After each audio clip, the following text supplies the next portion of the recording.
Hey everyone. Today I decided to travel for relaxation. Just as I loaded the bags, my ex-husband arrived like a movie villain, bringing my daughter. He had urgent work and asked Sophie to take their daughter to a festival. Sophie almost said no, but didn't want to upset the kid, so reluctantly agreed. So, Sophie and her daughter arrive at the festival, and her daughter immediately flutters away like a bird to chase her idol. Sophie stood there, feeling ignored like a grandma, awkward and clueless. Maybe the music was too loud or she disliked the chaos. Sophie found a lounge to read and pass the time. However, a woman her age suddenly interrupted. Disaster, I've been exposed. What? That woman just loved the spotlight. 'Tis like, I'm here with my daughter, Sophie. Who's your favorite star? Sophie wasn't interested in celebrity gossip, so she excused herself to pee and left the awkward chat. Sophie saw the restroom, saw a lady get off a trailer, mistook it, and headed there. Little did she know it was someone's private fortress, anxiously waiting outside. Finally, the door swung open, and a guy was immediately dazzled by Sophie's beauty. Hey there. Hello. Can you use this? Really? He asked, curious yet nervous. Yes. Thank you. Inside, Sophie was throwing a party, completely oblivious that this guy was the hottest singer in town. Once she finished her business and saw he was still there, she thought he must be waiting for something special. Do you actually listen to people talk? She wondered. He replied, No, I'm just playing my game. Yeah, I'm outside because I just got off stage. You know, I'm Pais Campbell. The revelation hit her like a ton of bricks.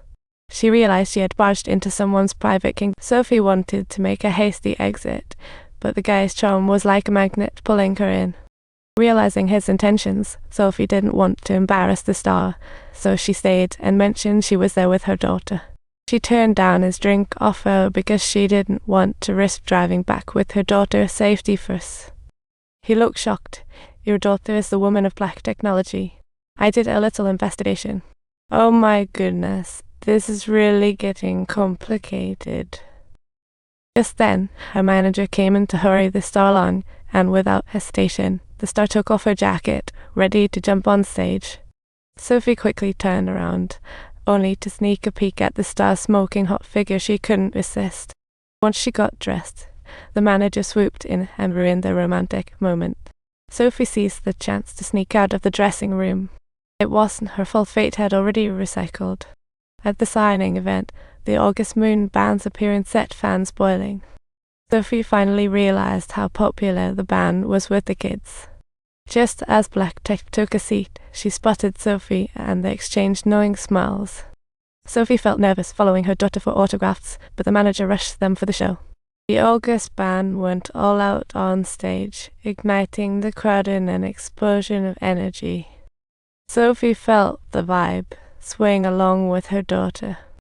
Just when everything seemed normal, the lead singer, Black Tech, suddenly switched things up. So, Sophie just had to enjoy this mysterious moment until the song ended and the singer waved goodbye to her. Little did Sophie know they would meet again. On her 40th birthday, friends showered her with well wishes. When someone asked what it was like to turn 40, Sophie replied, It feels like a sweet treat. Someone asked why. She said, I don't know, I just feel really grateful and happy to be here. Life had made Sophie more open-minded. This encounter shifted her perspective on life for the better. Just then, a guy barged into the kitchen, confessing his feelings and asking Sophie out for dinner next. But with a smile, Sophie politely declined, Thanks, but I can't. That day, Sophie was busy at her studio when Black Tech quietly entered her shop. Hey there, do you still remember me? She thought, Of course I do. We met at Coachella. Black Tech stated, I require a plethora of artwork for the decoration of my apartment. Sophie was skeptical, but warmly showed her around, introducing each piece like it was a contestant on a talent show. That's so cool, Black Tech exclaimed with admiration. Can I get them wrapped up for you? Black Tech hinted. Sophie watched her, feeling like she was about to make music. She couldn't help but say, You're so rude. I think he'll buy everything, Black Tech confidently stated. Sophie couldn't help being astonished at her audacity, but Black Tech insisted she was serious. "If you have other things to show me, don't make me go look for another exhibition," Black Tech continued to press. Sophie reluctantly agreed to drive her to her friend's warehouse, hoping to find more treasures. To avoid fans, Black Tech lay down flat to hide, and they quickly shook off the following fans.